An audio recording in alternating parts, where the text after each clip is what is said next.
Вработените од јавниот сектор со поддршка до работниците од стопанството за најавениот протест во среда. И тие ќе излезат на улица и ќе побараат повисока плата, бидејќи велат дека само на тој начин ќе може да издействуваат зголемување на сите плати во државата. Од синдикатот УПОС, каде членуваат вработени во управата и правосудните органи, велат дека секој е одговорен сам за себе. Мораме сами да одлучиме и веќе работниците да бидат само свесни дека тие ги носат промените и дека само со нивната борба може да се добијат повисоки плати, подобри права и поголеми права од работен однос за сите работници во државата.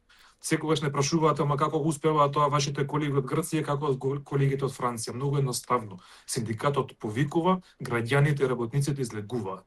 Кога сме солидарни, кога сме сплотени, кога сме единствени, тогаш можеме да добиеме тоа што го бараме.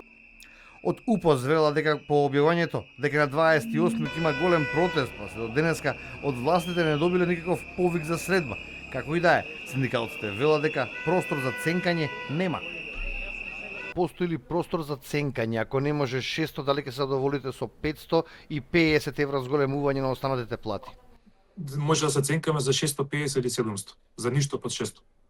Барањата на ССМ се да се зголеми минималната плата од сегашните 400 на 600 евра, а со тоа и останатите плати да бидат зголемени за 100 евра.